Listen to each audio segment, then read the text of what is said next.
उंगलियों पे ही हो जाता है ना। अरे बेटा, ऐसा सिर्फ अभी लगता है।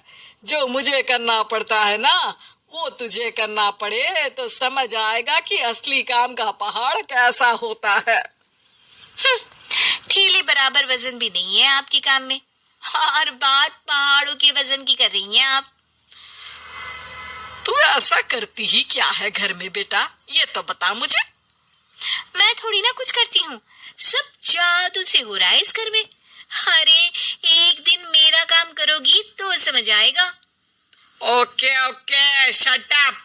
कल से मैं घर के काम करूंगी और तू मेरी जगह हर चीज का हिसाब रखना, ठीक है? ठीक है, ये भी कर लेते हैं।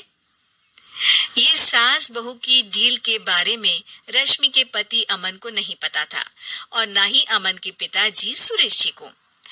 पर गेहूं के साथ साथ जैसे घुन भी पिस जाता है, ये दोनों भी पीसने वाले थे।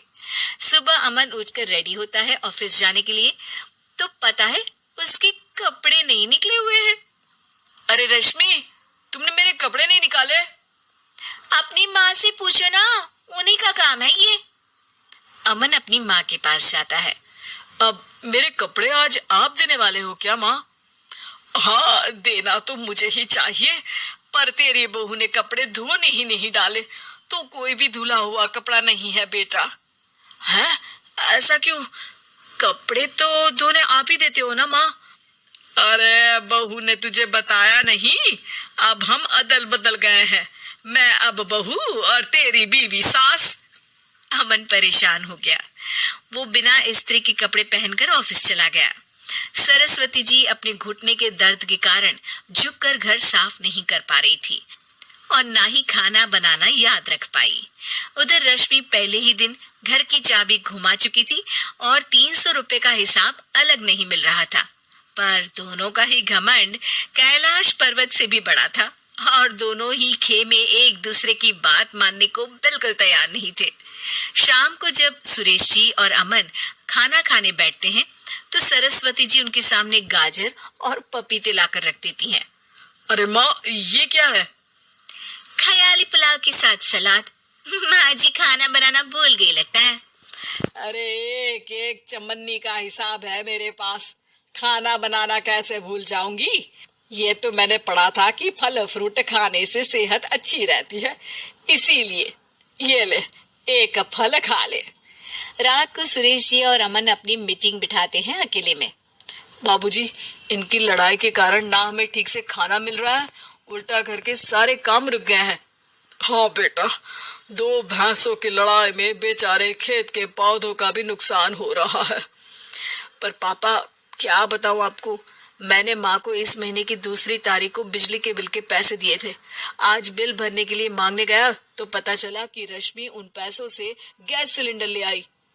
अच्छा, तो सिलेंडर के पैसों का क्या हुआ? अब सिलेंडर के तो कोई पैसे नहीं थे बाबूजी, हमारे घर पर गैस की पाइपलाइन लगी है ना। बेटा, इन दोनों का कुछ करना पड़ेगा, नहीं तो अपने घमंड के चक्कर में पूरा घर बर्बाद कर डालेंगे ये दोनों। अमन और सुरेश जी काफी सोच विचार के बाद एक निष्कर्ष पर पहुंचते हैं। रात ही को दोनों अपनी पत्नियों की अलमारी से नई साड़ी निकालते हैं, और सुबह जब रश्मि और सरस्वती जी उठते हैं तो देखते हैं कि दोनों पति साड़ी पहनकर चढ़ाव पर सब्जियां काट रहे हैं। अरे ये सब क्या हो रहा है? क्या हो रहा है मतलब? आप दोनों अदल बदल हो सकते हो तो हम क्यों नहीं?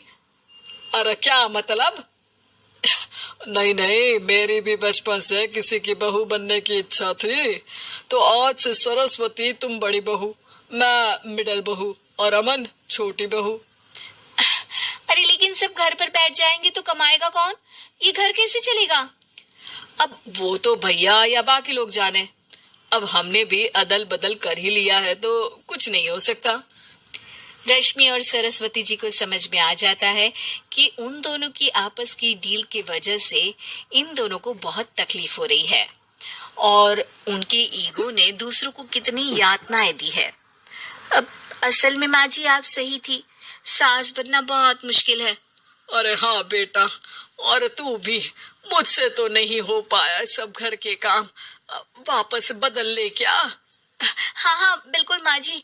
और अब आप दोनों भी बदल लीजिए, कोई आ गया तो आप दोनों को देखकर क्या सोचेगा।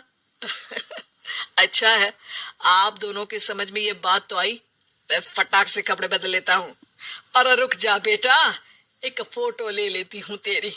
मेरी बेटी होती तो तेरे जैसी ही दिखती साड़ी में। और मेरा फोटो नहीं लोगी?